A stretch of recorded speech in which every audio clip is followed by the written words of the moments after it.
Hello there, The Bad Batch episode 3. Meski episode ini lagi-lagi jadi episode filler, di sini kita bisa dapat beberapa informasi termasuk kekaisaran yang akhirnya merekrut manusia sebagai Imperial Trooper mereka. Selain itu, di sini juga kita bisa melihat kembali Crosshair dan juga Admiral Rampart dari episode sebelumnya. Jadi langsung aja kita breakdown dan recap The Bad Batch episode 3, Replacement. Tapi sebelum itu seperti biasa, support channel ini dengan like, share, and subscribe karena kedepannya akan lebih banyak lagi konten-konten dari Star Wars, mulai dari kabar berita, rumor, fakta, breakdown, dan konten-konten yang lainnya. So, let's discuss.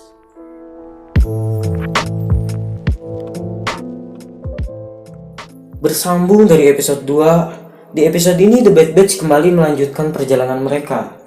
Kita juga kembali melihat Omega yang kayaknya di sini dia lagi sibuk main gadget sambil nyender ke droid Gong. Sedikit ada masalah di perjalanan, kapal mereka tiba-tiba terlempar dari hyperspace dan kapasitor daya kapalnya meledak, membuat mereka terdampar ke sebuah bulan.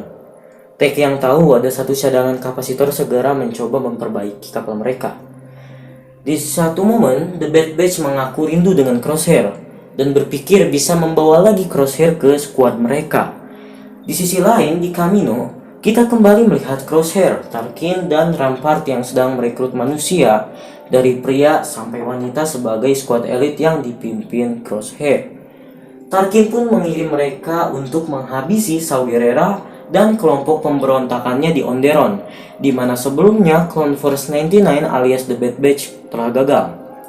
Beralih ke The Bad Batch, di mana kapasitor cadangan mereka malah diambil oleh seekor makhluk pemakan listrik. Skuad elit pimpinan Crosshair tiba di Onderon. Di sana mereka hanya menemukan sebagian kru Gerrera dan warga sipil. Saw Gerrera sendiri tidak ada. Sebagian kru Gerrera pun telah dihabisi, sedangkan warga sipil hanya menunggu waktu saja. Di mana di sini salah satu anggota dari skuad Crosshair menolak untuk mengeksekusi mereka dan lebih memilih menahannya saja. Karena Crosshair tetap berpegang teguh dengan good soldier, follow order, dia pun menembak anggota skuad yang memberontak itu dan menghabisi semua warga sipil yang ada di situ. Hunter dan Omega berusaha mencari makhluk yang mengambil kapasitornya, namun Hunter malah diserang sampai pingsan. Omega yang berani pun berhasil mengambil kembali kapasitornya. Di samping Lama Su yang skeptis akan proyek Clone Trooper berhenti, dengan kesuksesan elit squad pimpinan Crosshair, Tarkin percaya pada Rampart untuk melanjutkan ide squad elitnya untuk kekaisaran. Episode 3 pun berakhir dengan The Bad Batch yang melanjutkan perjalanan mereka dan Uncle Wrecker yang membuatkan Omega ruangannya sendiri dan membuat Omega resmi berada bersama squad The Bad Batch. Di episode ini, Tarkin sempat menanyakan status soal Project War Mantle pada Admiral Rampart, di mana proyek ini juga sudah pernah disebutkan di film Rogue One: A Star Story, tepatnya saat Jyn Erso sedang berusaha memindai rencana proyek Stardust alias Death Star. Rogue One sendiri memang bertimeline setelah The Bad Batch.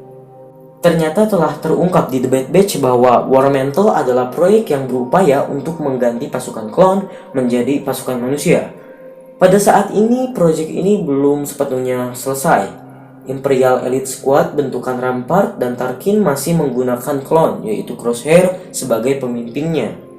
Bisa dibilang, trooper-trooper ini adalah Imperial Death Trooper pertama sebelum Death Trooper di Rogue One dan di Battlefront 2. Lama Su dan Nala Se di sini sudah khawatir produksi pasukan klon mereka akan segera habis karena klon Jango sendiri sudah menipis secara drastis.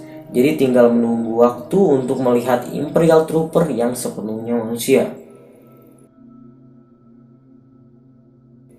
Di episode ini kita melihat kepala Wrecker yang kembali terbentur. Setelah di episode sebelumnya juga hal ini sudah pernah terjadi.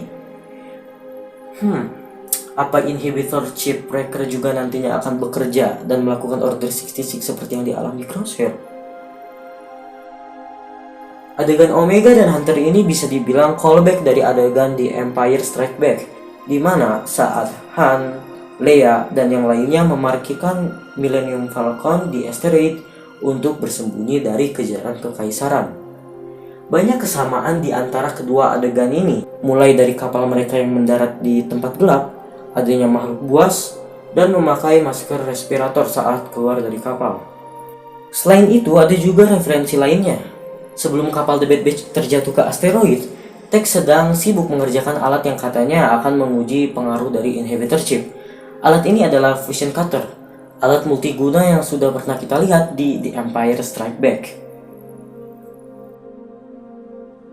Tech menyebutkan bahwa makhluk pemakan listrik yang mengambil kapasitor cadangan kapal mereka adalah Ordo Moondragon. Mungkin ini menjadi referensi ke salah satu karakter Mandalorian dari game Star Wars Knights of the Old Republic, yang adalah Canderous Ordo. Saat Omega mencoba mengambil kapasitor cadangan dari Ordo Moondragon, Omega menggunakan senter untuk mengalihkan perhatian makhluk itu dan mengambil kapasitornya.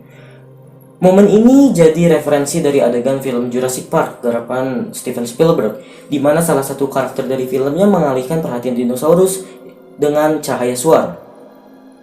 Sebelumnya Star Wars juga pernah melakukan penghormatan pada Spielberg, di mana di The Phantom Menace terlihat ada alien yang sama dari film E.T. garapan Steven Spielberg. Ya, segitu aja recap atau breakdown dari The Bad Batch episode 3. Gimana menurut kalian episode kali ini? Untuk episode kali ini pribadi sendiri gak banyak yang bisa di breakdown. Jadi kalau kalian nemu easter egg atau kalian punya teori dan spekulasi, komen aja. Like, share, and subscribe untuk update video yang selanjutnya. Kalau kalian punya request bahasan Star Wars apa yang nextnya menarik buat dibahas, komen aja. It's time to end this video. May the Force be with you and us always.